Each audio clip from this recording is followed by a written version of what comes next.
Hola Cris, ¿cómo estás? Hola Ale, ¿todo bien? ¿Y tú? Muy bien también.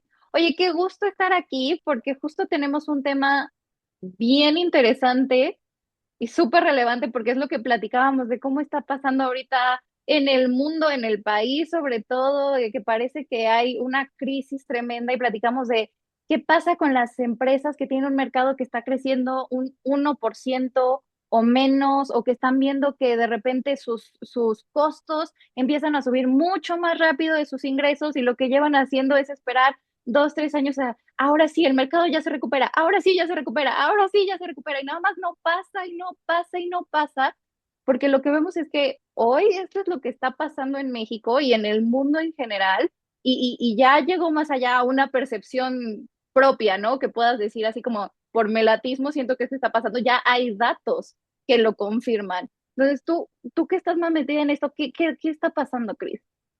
Totalmente. Y creo que aquí vale la pena que nos detengamos a darles un poquito de contexto de qué es lo que estamos hablando, de qué es esta data que estamos viendo y que ya no es que nos estemos imaginando algo, es algo muy concreto que está pasando. Y es, por ejemplo, en México está creciendo entre un 1 y un 1,8% anual, según prácticamente todos los organismos oficiales, déjame decir, Banco de México, la OCDE, etcétera.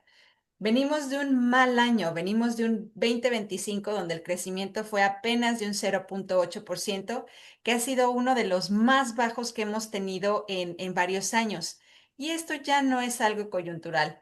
Llevamos muchos años donde el crecimiento es bajo, incluso por debajo del potencial de nuestro país. Y a eso le estamos agregando un montón de cosas que están pasando a nuestro alrededor, como que la inflación está presionando todavía nuestros márgenes, que de por sí ya están en algunos casos muy castigados. Tenemos un montón de incertidumbre por el tema del TEMEC y hay una inversión frenada por el contexto global. O sea, hay tantas cosas que están pasando a nuestro alrededor que nos hace tener un montón de dudas de por dónde sí va a funcionar, por dónde no va a funcionar. Sí, es buenísimo vivir en un mundo globalizado, pero cuando pasan este tipo de cosas nos damos cuenta cómo lo que le pasa a uno nos afecta a todos, a lo mejor en unos en mayor medida y en otros en menor medida, pero la realidad es que estamos todos conectados. Y de hecho hay algunos economistas que hablan de una especie de estanflación ligera en México. La verdad es que el término está chistosa, pero es lo que en realidad está pasando. El mercado ya no nos va a empujar. Tenemos que ver nosotros cómo podemos crecer, que es donde sí tenemos certezas para poder seguir creciendo. Pero cuéntanos, Ale, cuando hablamos de esto, ¿cuál es el problema real al que se enfrentan?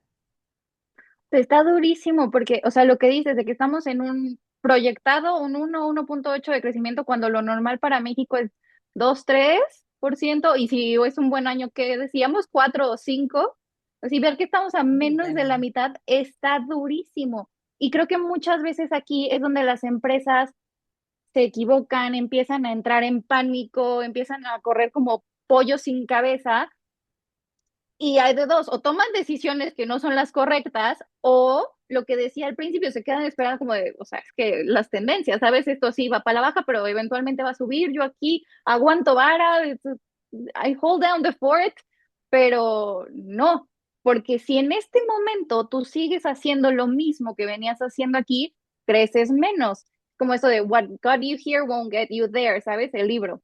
Realmente. Si sigues ejecutando de la misma manera, probablemente tus márgenes no te van a dar, vas a empezar a perder margen. Y si vas a seguir esperando a que el mercado se recupere por obra del Espíritu Santo, te vas a estancar. Entonces, si el mercado no está creciendo, el crecimiento se empieza a volver como una competencia en participación del mercado. Y ya no se trata de crecer junto con el mercado, sino de ganarle a alguien más para tener que sobrevivir. Entonces, lo que cambia en esta situación o en estas circunstancias es que el rol del CEO tiene que cambiar por completo. Ya no es gestionar el crecimiento que se está dando como por inercia, sino tú tienes que diseñar el crecimiento intencionalmente, dejar de depender del entorno y empezar a construir una ventaja interna que te ayude no solo a sobrevivir esta estanca, ¿cómo era? Estanflación, Esta inflación. ay Dios, esta estanflación, sino que te ayude a crecer y a ir más allá. Pero, ¿qué ejemplos has visto, Cris? ¿Cómo se puede hacer esto? La verdad es que aquí lo que vemos son como ejemplos claros basados en tendencias de las empresas que sí están creciendo. Si vemos lo que está pasando en México, en realidad es algo como paradójico, pero es sumamente interesante de analizar a profundidad, porque estamos teniendo bajo crecimiento económico, esa es una realidad. Sin embargo, también estamos viendo una inversión extranjera récord que está impulsada por este nearshoring. Este nearshoring, acuérdense que nos da ventajas al tener como vecinos Estados Unidos. Entonces, los que estamos en ese tipo de empresas que puede tomar ventaja, la verdad es que hay que hacerlo. ¿Y qué entonces significa esto? Que sí hay crecimiento, pero está concentrado en quienes están mejores posicionados. Las empresas que hoy están ganando, por lo general, estamos viendo que están haciendo tres cosas distintas. Eh, una de ellas, como ya les comenté, se están subiendo a tendencias estructurales, como es este claro caso del nearshoring. No están esperando a los clientes, sino que se están alineando con cadenas de valor globales. Para entender bien el nearshoring en peras y manzanas, o sea, si Estados Unidos está vendiendo algo allá y tenía la fábrica en China, pues tardaba muchísimo en llegar todo. Si la fábrica ahora la pone en Monterrey, pues bueno, entonces los días se recortan muchísimo y aunque es muy probable que le salga más caro el producto per se hacerlo en México que en China, tiene muchísimas otras ventajas porque los días se acortan, tiene muchos más certezas, tiene mucho más control. Entonces, Claro. todos los que se pueden subir a esta tendencia del nearshoring, aprovechenla, vale muchísimo la pena. Están redefiniendo su propuesta de valor. ¿Por qué? Porque el cliente cambia y cambia todo el tiempo. Y esto nosotros lo vemos pasar todo el tiempo con nuestras implementaciones y es algo que los invitamos a que siempre estén haciendo, que vean ese mapa de empatía, que vean cómo su cliente ha cambiado, porque el cliente hoy es más sensible a precio, es más exigente en el servicio y algo sumamente importante es menos leal. Y es menos Ujú. leal no porque ya no le guste lo que tú haces, pero en un momento donde los pesos están escaseando, pues entonces sí te pones a ver que a lo mejor vale la pena que no sea la marca de siempre con tal de que me alcance para más cosas. Entonces, en ese sentido, también es menos leal por ahí y también porque hay tanta oferta, de repente las cosas se parecen tanto que me va a dar lo mismo agarrar el de aquí que el de acá, porque Claro. entonces es totalmente indiferente porque me satisfacen de la misma manera mi necesidad.